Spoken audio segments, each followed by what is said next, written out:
A Lazarist prophet is as much a leader in pastoral love as they are in war.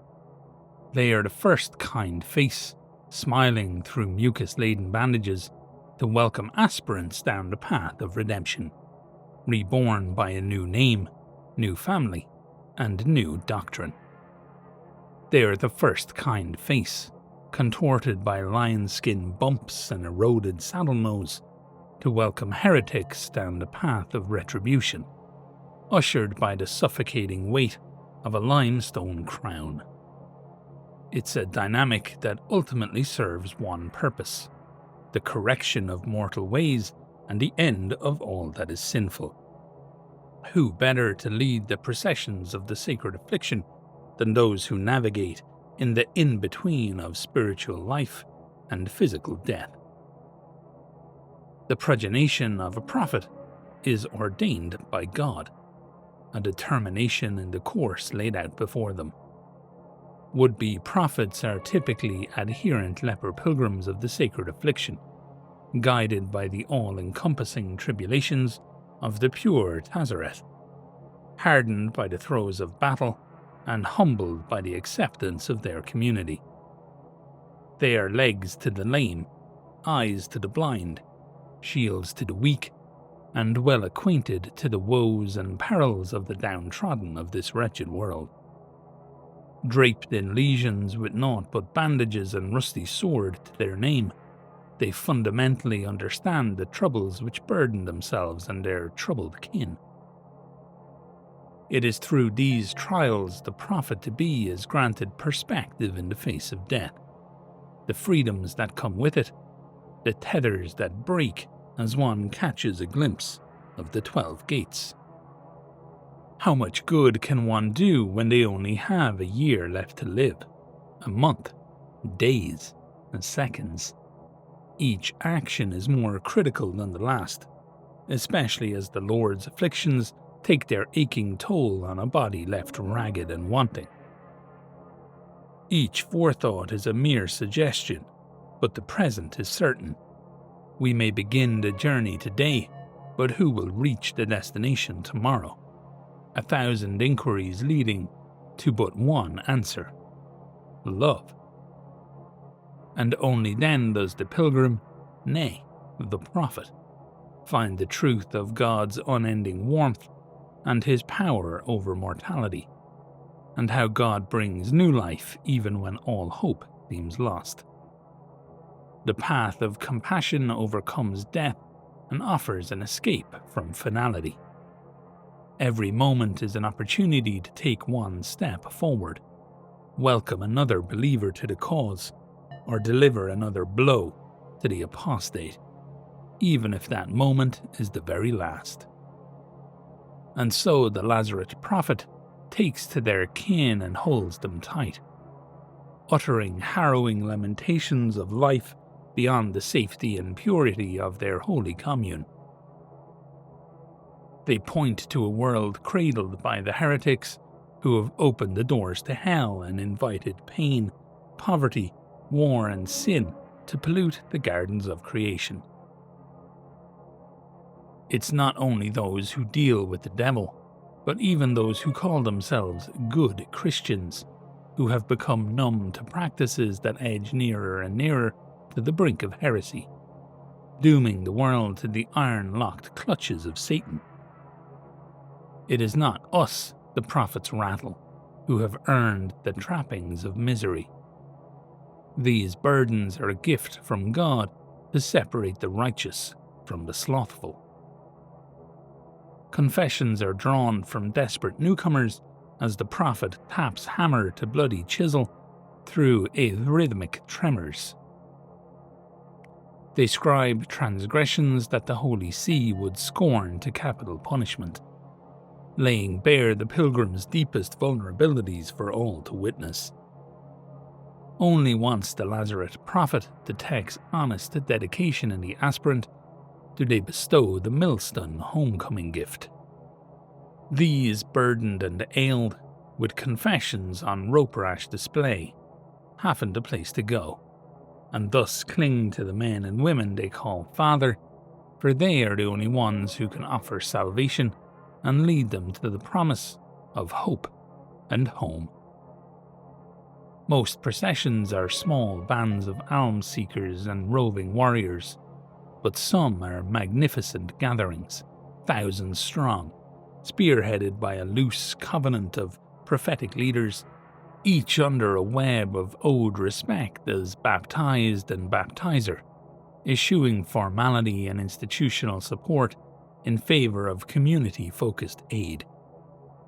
These inner circles bear an incredible weight in gilding enormous columns of unsheltered, hungry, maddened lepers. Sourcing the aid necessary to drive those feet forward is a monumental task requiring cooperation, sacrifice, and, of course, fate. However, the journey is not always giving nor forgiving. For many faithful cities and townships withhold alms and forbid passage in fear of wasted resources or spreading of illness. This defiance of papal bull, defiance against the children of God, forces Lazarist prophets to take more extreme actions to provide for their followers. A Lazarist prophet's affection for their flock is mirrored in their unrelenting hatred for slights against their cause. In the year 1909, Bagras Fortress was taken by a procession of 30,000 pilgrims led by a war prophet known as Risen, utterly overwhelming the heretic defenders with wrath and zealotry before establishing the fortress as a Levantine stronghold. Although Duke Constantine XI expected field regiments to displace and defend the fortress under New Antioch control, he was surprised to be met with refusal by the prophet. Bagras Fortress was taken for the procession, and for the procession it will stay. No outsider, Christian or not, will assert their control. In bleak irony, it isn't uncommon for a Lazarist prophet to direct their visions of calamity upon Christian settlements who have denied them alms, declaring them no better than sinners at the burning gates, awaiting their turn at the yoke of the court.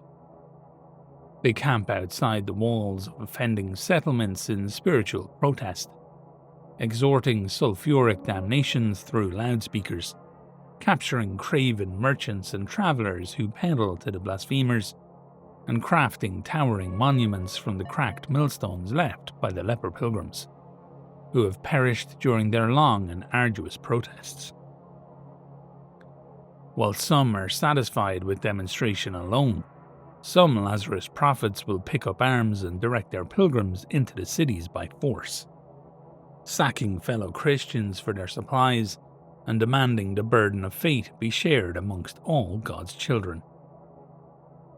Whether in confrontation with erroneous believers or outright heretics of Satan's armies, Lazarist prophets are a powerful force of faith on the battlefield.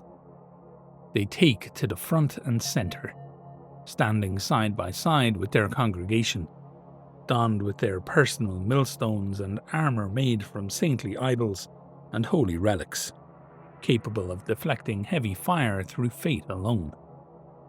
Brimstone sermons and jaunty hymns are hawked through hoarse prophetic throats, and their kin, stoked by visions of heaven's glory, clamber over the top to drive their foes into the mud.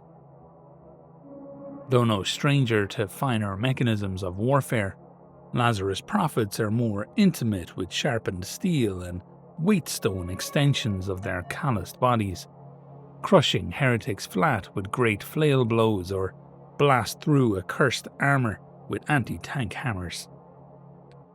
As the lines thin and their pilgrim comrades begin to fall, Lazarist prophets will offer an outstretched hand, invoking the gift of the sacrament to quell the pain of near-mortal wounds or stymie the speed of which the Black Grail can spread.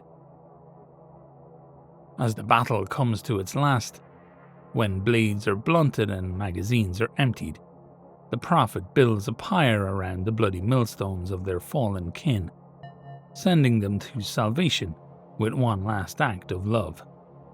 The prophet then holds the embers of faith in their heart as they gather the pieces of a sundered procession, Again and again, they follow St. Lazarus to the next trail of devotion and destruction.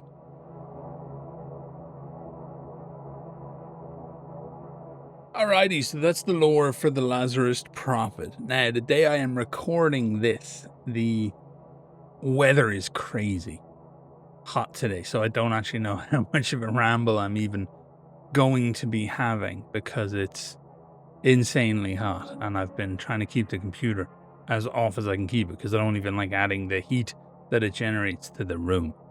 But yeah, let's talk about this one a little bit because it's really fun and interesting. Now, I don't have confirmation of this at the time, but this feels once again like Brook lore. It's got that heft to there's two types of world building. Basically, there's the world building where they tell us what happens in the world, and there's the world building where we are told how people live in the world. And Brook seems to aim at the latter, and this is the latter, so that's why I'm assuming it might be him. Okay, so this is really fun and interesting because the dichotomy of how faith manifests in the world is very much explored here, right? We have these Lazarus prophets who are spoken about as if they have a degree of love and reverence for their flock. They really do welcome you in. They have gifts for you. They have the gift of disease, which is heaven sent and designed to work weakness out of the body and a way to work weakness out of the soul. And they have a job for you, which is to go and, murder the enemies of God, whomever those enemies may be. So they love you pretty much unconditionally, because if you've come to them, you're surely going to be on the road to salvation. And if you're worth saving, you're worth loving, no matter your origin. So it's just really kind of fun to see them mention how even the heretics who want to turn their life around and find the light of God again and atone for their sins in really probably pretty desperate ways, are welcomed. And those people may even have been shunned by the church, unless, as we know, we've discussed in the past, unless they're willing or capable of affording indulgence. So yeah, just overall, I think it's super interesting and nice kind of start to that build, because you don't always, and we don't always, I think, as a community and as people who play games and as people who engage with the property, we don't always explore that notion within the world of Trench Crusade, right? We focus in on hammers and explosions and demons and the killing of everything, and not this, which is kind of fun because there must be that element of the religious aspect within the world of Trench Crusade. You have to love things, right? You can't just fight because you hate something. You have to love something.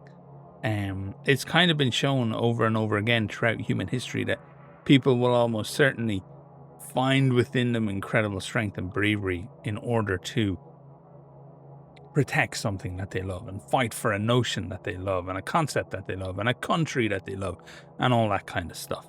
So yeah, really interesting and fun. Another thing I really like that's mentioned is the idea of the confessions, right? When people first arrive, that these are not done privately.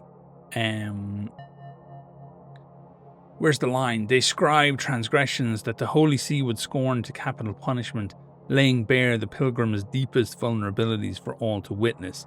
So you can read into that line, if you wish, some interesting stuff. First of all, the punishment is done. The fact that they're there in the first place, and likely because they're will be part of the procession of the sacred affliction, the punishment is coming. And that's already taken care of. So it doesn't need to be kind of punished in the way that the Holy See would, met out some kind of penance. That's on the way, that's guaranteed. The other way to look at it would be that the interesting thing about confession is it's you and the priest, and it's supposedly argumentatively with it, underneath the eyes of God.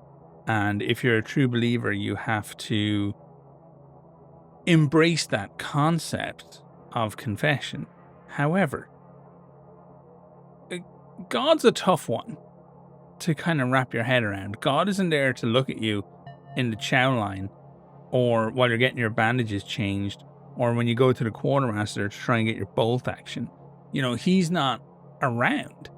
If you would, who is around is all these people who you must confess your sins in front of, the vulnerabilities for all to witness. That implies that some kind of, public spectacle is made of this, that people can watch and see and hear the terrible things that you have done to end up in the place that you are in. And that is so much harder to do. God knows anyway, ultimately, for people who believe in that kind of stuff. There's nothing that they've done or thought or wished or hoped or feared that is unknown to God. That's just not the way that fucking works. So confessing your sins in front of some priest who can't tell anybody due to the laws of confession, and God who already knows, is not that big a deal, really. That's coming, that judgment, you know it. The tiny day-to-day judgments of these confessions and of these people that you're there with. And it's great that the Lazarist prophet loves you, but not everybody else does. The castigator's probably taking fucking notes on how to make your life really miserable.